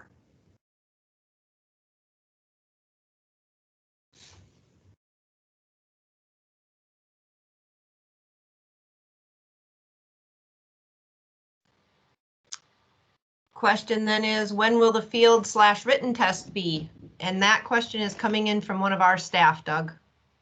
Okay, so for the written test for DNR staff, you'll be going to the Michigan Learning Center, and I can address that, Doug. Okay, thanks, Corey. It is going to be available probably starting Wednesday morning. That's when the product standards, this webinar will be posted in there, and you are going to have to pass the products and standards test before you can take the mobile map curriculum. So once you take and pass the product standards and cruising test, then the mobile map curriculum will become available to you. So you'll be getting an email probably late Tuesday afternoon or early Wednesday morning with a link to that. And I'll be creating a short instruction video on how to access it and how to take it in the Learning Center. But that should all be available come Wednesday morning. And for then our contractors, when will the link be available on the web page? That we're going to post this video to the playlist, to the contractor playlist, and to our internal playlist tomorrow. And I would imagine we can send out the test to the contractors late tomorrow afternoon or early Wednesday morning as well, to the link to the test. And we might even already have that live for that. I'm not sure if we've put that on the webpage, the test link or not. I know we've given it to Rachel and Brenda, but I don't think it's gotten put to the website yet. But that test link will be on the website. I do believe it is on the webpage, but I'm going to test it out while we're chatting, since we're letting people filter in with questions. So that external test very well may be live already for the contractors. So if that's the case, they could start taking it. They could start taking the test right away. Yep, it is live right now. I just checked the link. So for everyone that's listening, you go to that michigan.gov/timber cruising. That link is in the chat. Then you look at the opening screen, click on the button that says New Field Procedures and Exam. And when you go there, then you will find where to click towards the bottom. It is not a button. You are going to be clicking in text where it says Timber Cruising Products and Standards Exam. Right underneath that, you will actually see the words Take the Timber Cruising Products and Standards Exam. But again, that is just for our contractors. Right, that is for the contractors, not for State of Michigan staff. State of Michigan staff have a different procedure. And a question in from our staff, Doug, do you have info on what the sampling frequency of measure versus tally trees will be? So that's a good question, Dale. In mobile map, it's going to default to 1 in every 5 for saw timber and 1 in every 10 for pulpwood. Those can be altered. At the moment, we haven't used it enough to get a better idea than that. We do have the pilot group. They're just finishing up their pilot cruises, but it looks like the 1 in 5 for saw and the 1 in 10 for pulp is going to work fine. So that's what we're recommending people start out with. And as you use it and your local staff use it, you can tweak that. But you're probably pretty safe just starting out with that. Again, we don't have enough data to get it more precise than that at the moment. And that is addressed in the curriculum too, Doug. So there is a video that is cruise design and when and why you would change that. Okay, so Tyler was asking about grouping. So two things on that. When we cruise, we're always going to record the species of the tree. So even if red maple, sugar maple, yellow birch pulp is all going to go in the same pile and go to verso, it's still, when you cruise the tree, you'll still record that by the species.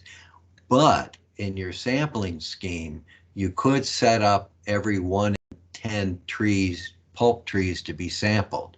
So your sampling scheme is 1 in 10 on the pulp trees, and then you just record that species of the pulp tree.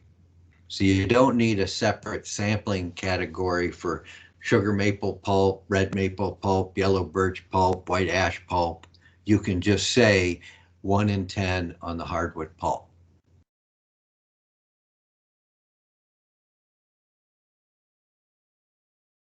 And Joe was also asking about the field test. For the field test, Greco sent a note the end of last week saying he thought his would be ready to go by the end of this week. So those aren't ready today, but the LP1 should be ready by the end of this week. And I haven't heard from Tilka, but his should be ready soon up in the UP as well.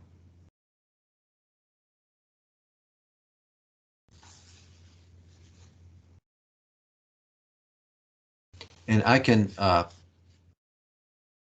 since we have a few, since we're early, which is good, I can share my screen again. So here's the commercial timber sales webpage, which I think most people know how to get to. On this page, we have a link about halfway down, new timber cruising program. If you click on that, it'll take you to the new timber cruising page, which also has a shortcut. If you just went to www.michigan.gov/timbercruise, it would take you directly to this page. The page we were just looking at, if you went to www.michigan.gov/timber, it takes you directly to that page. So then on this page is where we hope to post all the information, the tests, and the links to the videos. Here's the new field procedures and exam. And it doesn't jump right out at you, but down here where it says take the timber cruising products and standards exam, that's the link that goes to the exam. And if you wanted to see the current version of the product standards, again, here's the link to that. It doesn't jump out at you, but the words are the link to that. And then the videos, are they going to be posted from this page, you think, Brenda? We are going to have links to videos from somewhere in this timber cruising page design. I'm not exactly sure where we're going to put that. We do have a question in the chat box when you're finished with this portion. There'll be a link to the playlist, Brenda. That'll be posted here once it's finalized. Okay, good. Yep, we'll find a good spot for it so everyone can get access to it and watch this and any other videos they need to. Okay, we have a couple questions. Mario asked about check cruising. So we are going to use a check, one part of mobile map that was kind of a bonus. When we sent the RFP out for bids, we put this in the optional section, was, does your software handle check cruises? And as it so happened, the mobile map software did handle check cruises, though you need to program in the standards of what you're looking for. So we will be using mobile map to go out and check cruise people, basically tree for tree, and mobile map does a comparison. The team that's working on those standards is just finishing up now. Chad is leading that team, and other than, we're going to use mobile map for check cruising, you'll be checked measurement for measurement, and there'll be a range of acceptable values like DBH plus or minus 1 inch, like height H4. If it's 50-foot tree, it'll be plus or minus 3 feet. And then there are grades or values associated with each one of those. And then those will be added up, and you know, you'll get a pass or failing on that. Our sale administrators will then also be using that software when they check contractors on how well they're doing on a particular sale too. So that's the same thing we're going to be doing for evaluating purchase order work and our own staff with that new check cruise. And we'll have more information coming for that shortly. Also then, Scott Kentner asked about, when is this due? So the bottom line is to put up sales for FY21, you need to have completed this. So if you're just going out and putting in blue line and red line, fine, you don't need to finish it. But when you start cruising, you'll have to have this finished. And if you're a DNR employee who's checking a contractor and a contractor starts doing this, then you need to finish this before you start contracting. So the simple answer is try to get this done in the next month, but the bottom line is, if you're only doing inventory between now and December and you're not going to cruise anything until January, you could hold off.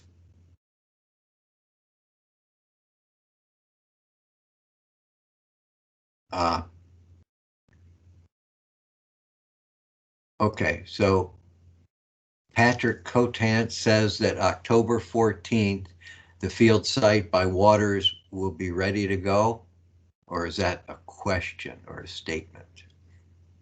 He's specifically asking about our Lower Peninsula staff to practice the field portion of the test. Oh, so our test sites are out there right now. Those are also the ones that we're going to have the field day on this Thursday and next week. Those 4 in the LP and those 4 in the UP. The 4 in the LP, 3 of the 4 are right near waters. The 4th one's a little further away. But those are available right now. Plot center's in, the trees are all marked, and we have the tree data and the inventory manager. That's where the volumes are calculated data for all those sites right now. So if anybody wanted to visit those sites and compare their measurements to what our pilot group did on those sites, that's available right now.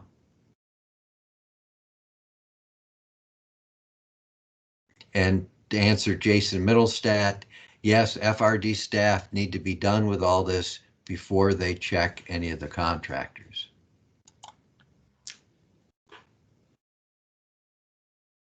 Did you catch Tyler Ritchie's comment above that? And I'm sorry if you did and I wasn't paying close enough attention. Yes, Tyler, are we still using the rule of thumb to determine plot numbers? And the answer is yes. That's a good starting place. The only caveat is think about the volume determination unit. So the volume determination unit, I mean, if we're putting up a 200-acre northern hardwood stand, then your volume determination unit should be the whole 200 acres. If you're putting up 200 acres in 6 different stands, one's aspen, one's red pine, one's jack pine, then you're going to have separate volume determination units, and you really need to use the rule of thumb separately for each one of those.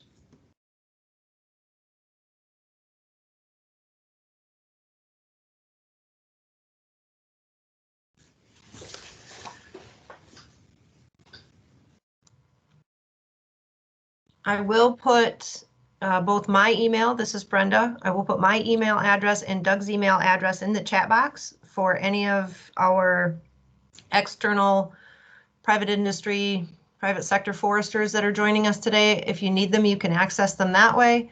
Obviously, our staff should know how to reach us if they need to. Please feel free to reach out at any point with questions for both either myself or Doug. No matter what, we'll communicate and make sure that we answer what you need between all of us involved. So in the big picture about allowable error and how precise we need to be and how many trees we need to measure and how many plots we need to put in, our goal is we're looking to sell our sales with an achieved error between 10 and 20%. It'd be nice if they were closer to 10%, but we know that's not always possible. As we start cruising timber with this new system, when we see the results, we'll get better ideas of what adjustments we can make to plots per acre and what adjustments we can make to that sampling interval. But at the moment, we're just taking a cautious approach. We're starting with a rule of thumb, and we're starting with 1 in 5 on the saw timber and 1 in 10 on the pulp. And then again, as results come in, we can tweak that and refine that. We'd actually prefer not to have an achieved error under 10% because that means we're probably doing too much work out there when we feel 10% is adequate. But if we're getting an achieved error greater than 20, then we're probably not doing enough work out there and we need to sample more intensely.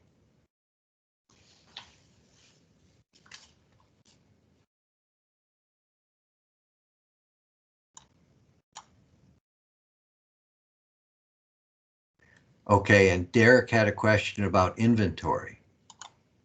So how does this all relate to inventory and how are we doing that different? So the bottom line is, it's pretty simple, is if you need to collect auxiliary data or you need to take plots when doing inventory, you'll be using the same system. The only difference is you may not take as many plots per acre. So that's one thing we've done. with the new integration of cruising and inventory and timber is that we're always going to cruise timber the same way, whether we're setting up a sale or whether we're doing inventory. The only difference might be the number of plots you put in.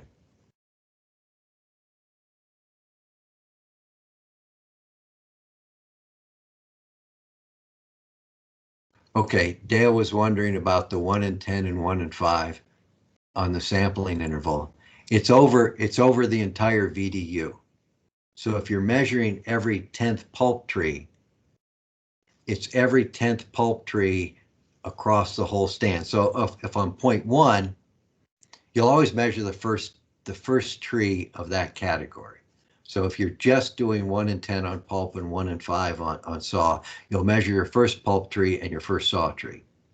Then the 10th pulp tree you come across, you'll also be measuring, and mobile map will tell you when to do that measurement.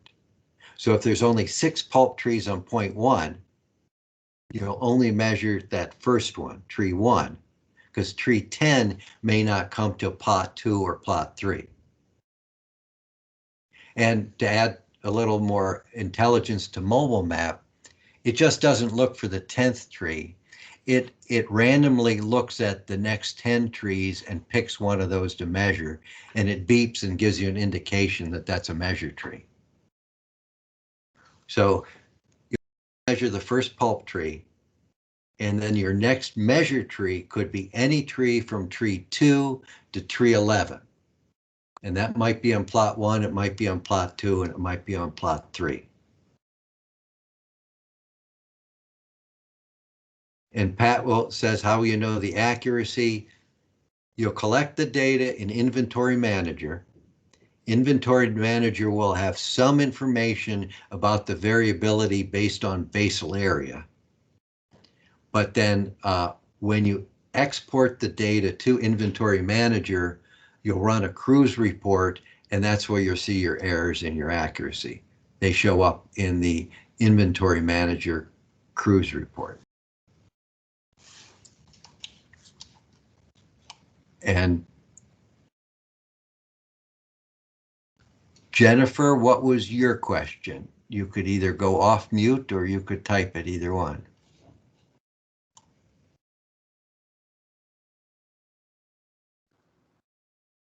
I don't see her in the meeting anymore.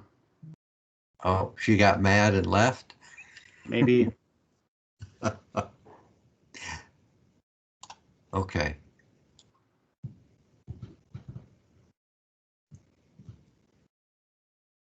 I think a lot of the questions that folks are having too, Doug, are going to be addressed in the curriculum that they're going to get.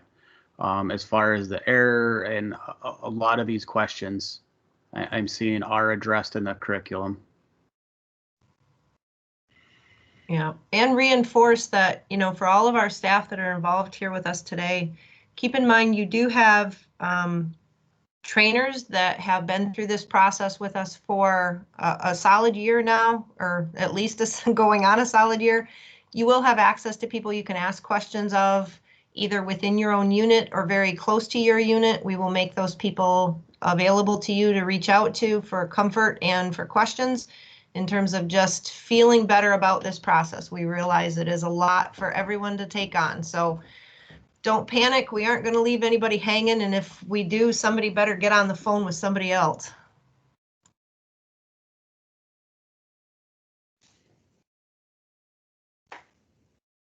Since we have a little time, let's see, am I sharing a spreadsheet now or not? Yes. I don't see it yet. I still see the web page. Okay, let me. Oh, now that's gone, and I see you. There you go. Okay, Pat had asked about how do we know how well it cuts out? Well, I guess it's like with any timber crews, you never know until you hear back from the logger. But related to how well the new system does as compared to the old system, that's part of why we have these test sites, the ones by Waters and the ones up in the UP. And we put together an analysis showing what the T-Sale crews produced on those sites and what the mobile map inventory manager crews produced on the site. So the spreadsheet I have up is the Red Pine site that's by Waters that was cruised in both those ways. That stand is 21 acres. We put 15 plots in there. The exact same trees were measured on each plot, though on one method, we measured them with T-Sale rules, and in the other method, we measured them with mobile map rules. As far as the sampling interval, we did the 1 in 5 on the saw timber and 1 in 10 on the pulp.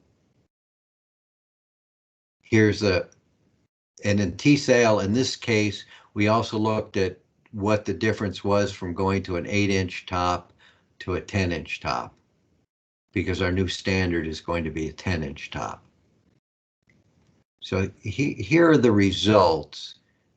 If you just look at the 10-inch here, you'll see the difference in 1,000 board feet between a T-Sale cruise and an inventory manager or mobile map cruise. And you'll see the difference in chords down here. If you look at the summary down here, you'll see that T-Sale would have had 48.3 chords per acre. Mobile map inventory manager gives 51 chords per acre. The total chords for T-Sale was 1,038. The total for inventory manager is 1,100.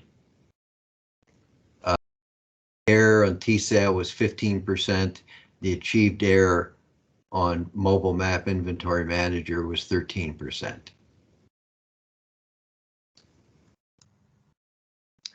Doug, since I don't know how much you can see in your screens, you do have a question from Jason Middlestat. What happens if you miss an in tree while cruising, and how do you address that while check cruising, and how does that affect the rolling tally trees? Okay, so if you miss a tree, the consequences will be pretty severe on a check cruise. I don't remember offhand the details of how Chad and his team dealt with that, but it is a pretty serious error. But it is figured into that check cruising protocol. How does it affect your tally? Yeah, it's going to throw your tally off. If you miss a tree, then you're going to be tallying on a different interval. And how will that affect the check cruise? So the check cruise will just be based on the trees you measured. So if you missed a tree, you're going to miss the values that you would have entered on that tree for your check cruise, but your measured trees will still be compared measured tree to measured tree. So your check cruiser will need to measure the same trees you measured, even if your tally got off because you missed a tree.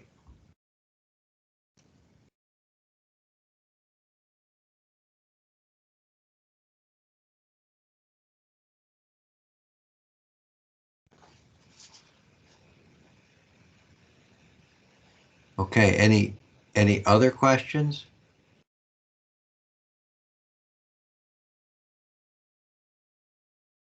And again, as Corey pointed out, a lot is covered in all those videos. We have over 30 videos to go through everything in mobile map and inventory manager. Each video is fairly short. None of them last too long. You know, some are only a few minutes long. Others might be 10 minutes long on different topics. And we did it that way deliberately, so if you need to go back and take a quick refresher, you can look at a 3-minute video instead of, you know, trying to hash through a 2.5-hour presentation and find the details you're looking for. This was just the first introduction today of the new method for all employees and for all of our contractors. We know there'll be additional information and concerns that come up. Try to get through those videos and those tests, and that'll help answer a lot of these questions, I think. There are 41 videos and 3 documents to the curriculum, and then quizzes for each of them. The estimated time frame that Josh and I got to complete that, and it's pretty, it's going to be close, but the estimated time frame is 11 hours to get through all of that, and take into account that that normally would have been a 2-day training. So there is a lot of material to go through, but again, I think you'll appreciate the effort that was put forward into it and the ability for you to be able to do it at your own pace.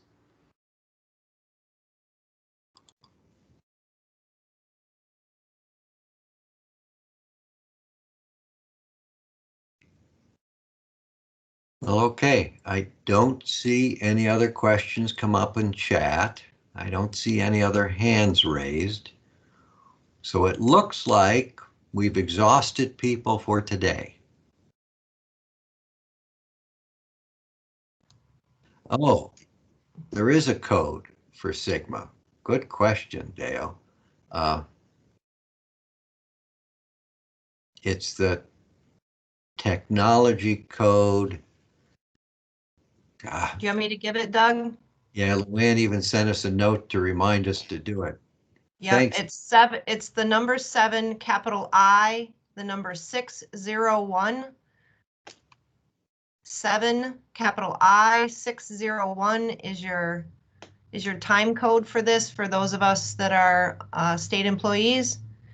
And again, this is Brenda. If you didn't catch that, send me an email. Yep, Doug just typed it in for us. That after the 7, keep in mind that's a capital I.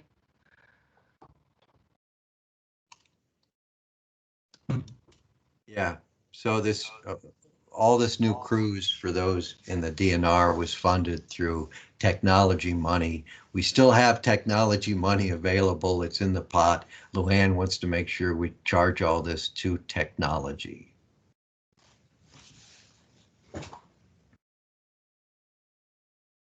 All right, with that, thanks for joining us today. If anything else comes up, feel free to email me, Corey, Brenda, and we'll reply to you and or the group with additional information. Yeah, also charge your time studying for this test to that same LDPR. And yes, Tim Webb, we are working on that checklist of next steps to accomplish. We've got a draft started, but we appreciate your reminder for that.